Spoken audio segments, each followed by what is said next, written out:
Hello बच्चों, पिछले video में हम लोगों ने एम्पिरिकल फार्मूला और मॉलिक्यूलर फार्मूला के बारे में जाना था और उसके कुछ एक सवाल देखे थे।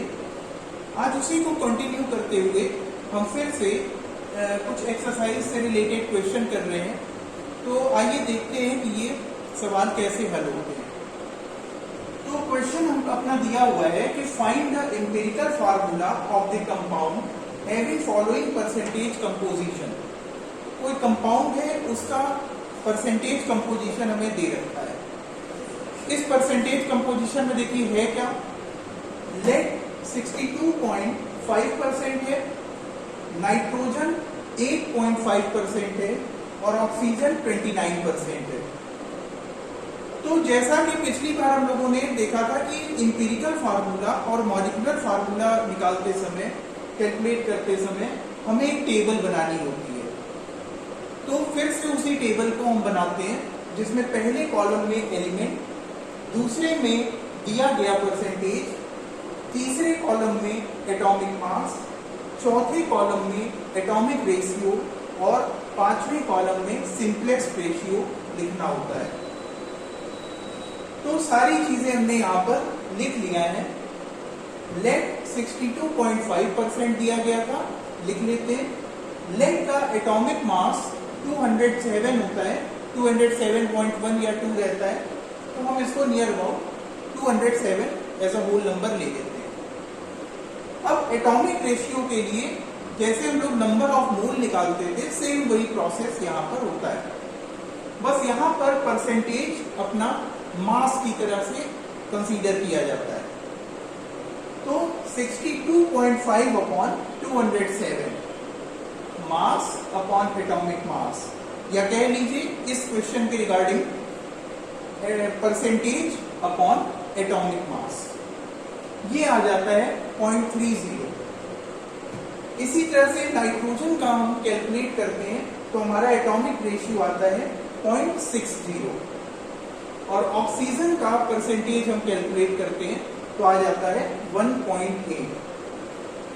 अब सिंपलेस्ट रेशियो निकालने के लिए हमें क्या करना होता है कि इन तीनों में जो सबसे छोटा नंबर है उससे सबको डिवाइड करना होता है।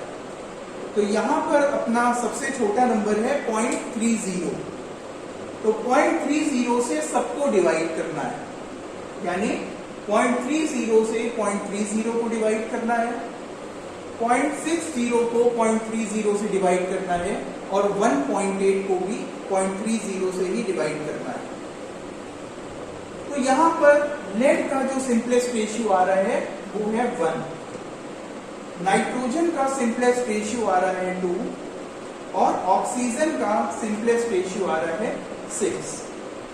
तो अब एम्पिरिकल फार्मूला लिखने के लिए हम क्या करते हैं, इस सिंपलेस्ट रेशियो एलिमेंट्स के साथ सब्सक्रिप्टेड फॉर्म में लिख दिया जाता है।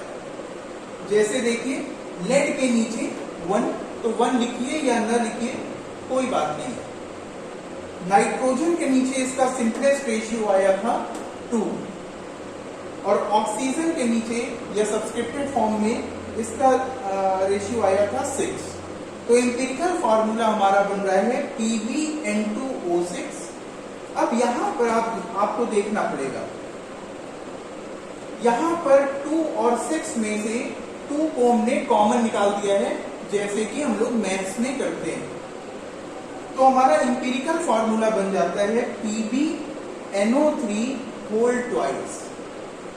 ये 2 नाइट्रोजन के साथ भी है और ये 2 ऑक्सीजन के साथ भी है। तो हमारा एम्पिरिकल फार्मूला एक प्रिसाइज फॉर्म में ये बन जाएगा PbNO3 होल ट्वाइस। तो आइए इसी को और आगे कंटिन्यू करते हैं और अपने जो समझ बनी है इस चैप्टर के बारे में उसको कंसोलिडेट करते हैं।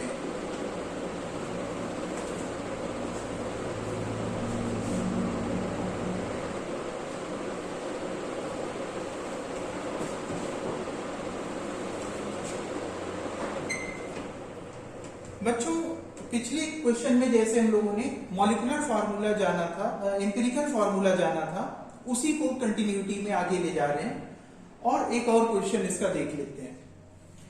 तो क्वेश्चन है, on analysis of a substance was found to contain carbon 54.54%, hydrogen 9.09% and oxygen 36.36%. Calculate first empirical formula and second molecular formula. अब सब्सटेंस की हमें वेपर डेंसिटी दे रखी है 44। तो अब जैसे हम लोगों ने पिछले क्वेश्चन में एक टेबल बनाया था या अभी तक बनाते आ रहे हैं, उसी तरह से इस क्वेश्चन में भी एक टेबल को फॉर्म करना है। तो ये टेबल आपके सामने यहां पर दिख रही होगी। तो कार्बन का हमारा जो एटॉमिक रेशियो आया वो 4.5 आया ऑलमोस्ट। हाइड्रोजन का जो एटॉमिक रेशियो आया वो 9.09, या इसको राउंड अप कर देते हैं तो 9 के आसपास आ जाता है। और ऑक्सीजन का जो एटॉमिक रेशियो आया वो 2.2 हमें मिला। अब सिंपलेस्ट रेशियो जानने के लिए इन तीनों नंबर्स में से सबसे छोटा नंबर हम देखते हैं कौन है, और उस सबसे छोटे नंबर से सबको डिवाइड करेंगे। तो सबसे छोटा नंबर ऑब्वियसली 2.2 है। तो 2.2 से इन सभी को डिवाइड किया, 4.5 को 2.2 से डिवाइड किया तो नियर अबाउट ये हमारे पास 2 आ जा रहा है। 9 को 2.2 से डिवाइड किया तो नियर अबाउट ये 4 के आसपास आ जा रहा है। 4.09 के आसपास है तो 4 इसको हम राउंड अप कर ले रहे हैं। और 2.2 को 2.2 से डिवाइड किया तो 1 आ गया। अब इंपीरिकल फॉर्मूला लिखने के लिए हम क्या करेंगे, एलिमेंट के सबस्क्रिप्ट में हम इस सिंपलेस्ट रेशियो को लिख देते हैं। यानी कार्बन के नीचे हम 2 लिख दे रहे हैं, हाइड्रोजन के नीचे हम 4 लिख दे रहे हैं, और ऑक्सीजन के नीचे हम 1 लिख दे रहे हैं। तो लिखिए या ना लिखिए, कोई दिक्कत नहीं है।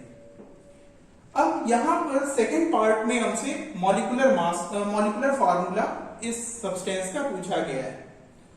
तो सबसे पहले हमें क्या करना है, इंपीरिकल फार्मूला मास को जानना है, which is very like to calculate as a molecular formula।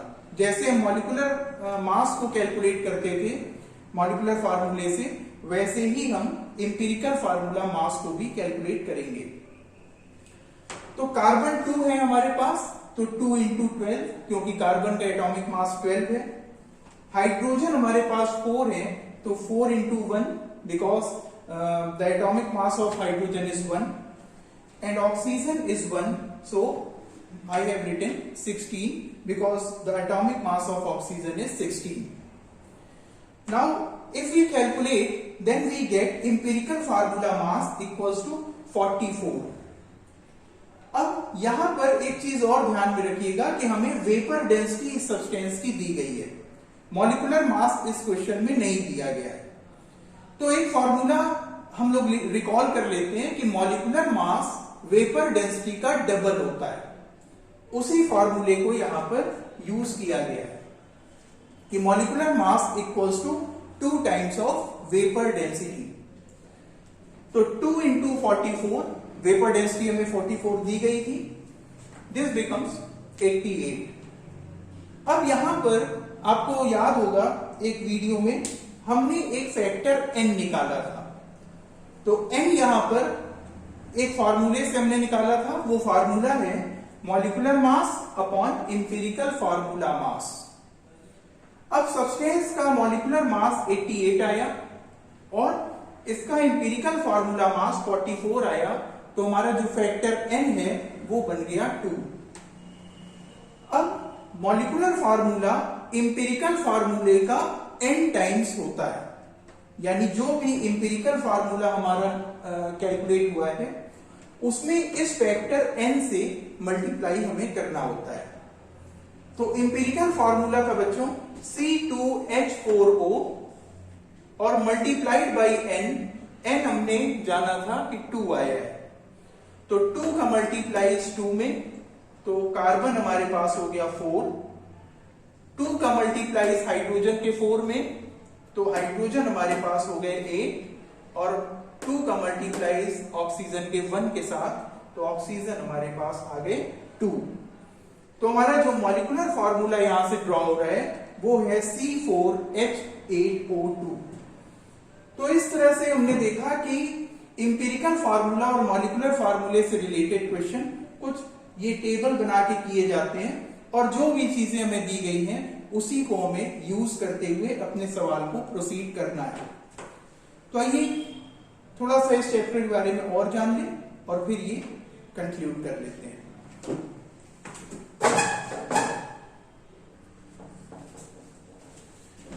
बच्चों अगले क्वेश्चन में हमें ये कुछ गेलुसाक लॉ से मिलता जुलता सवाल है, केवल थोड़ा उससे अलग है।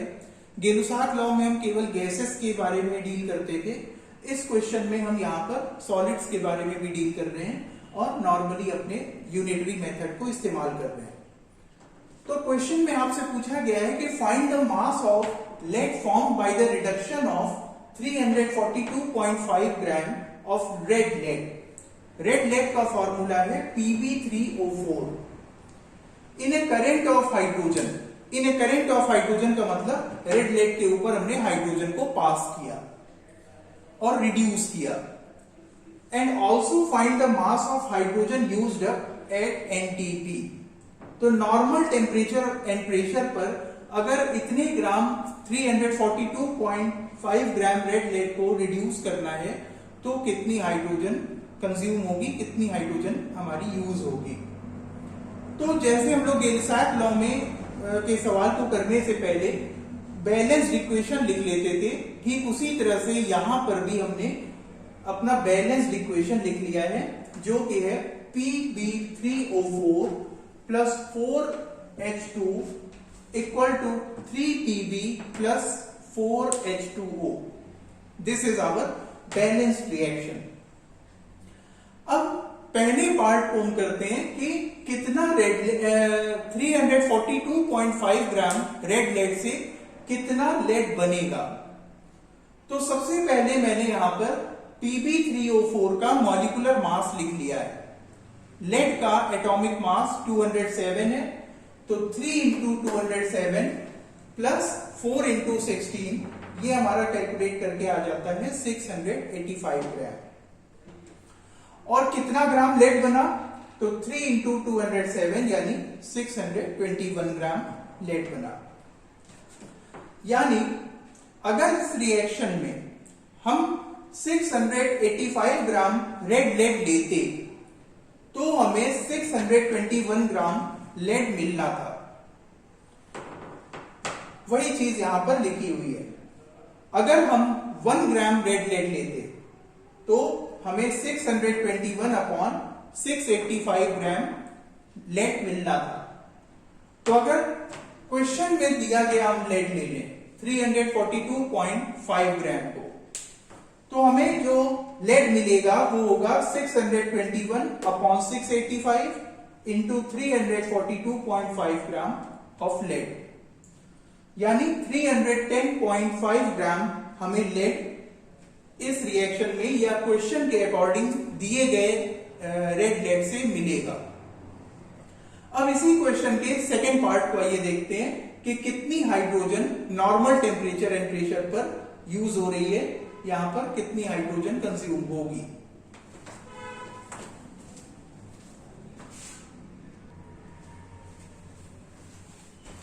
बच्चों क्वेश्चन के अगले पार्ट में हमें कहा जा रहा है कि कितना वॉल्यूम या कितना मास कंज्यूम हुआ एनटीपी पर हाइड्रोजन का।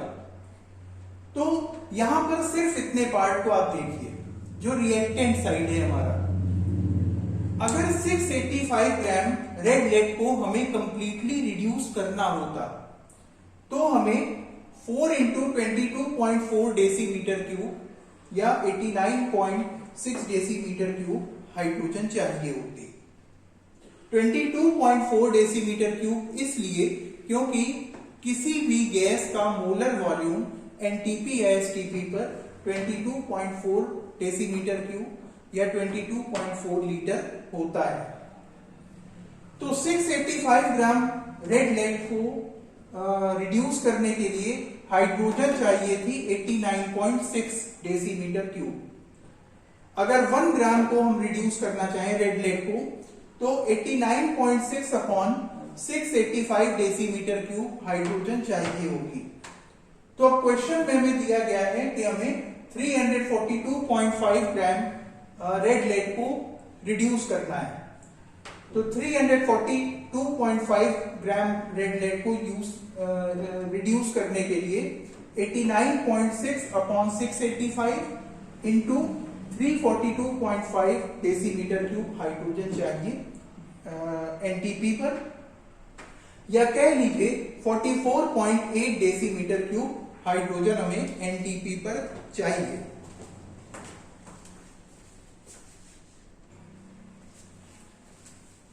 ये तो बच्चों वॉल्यूम की बात हो गई।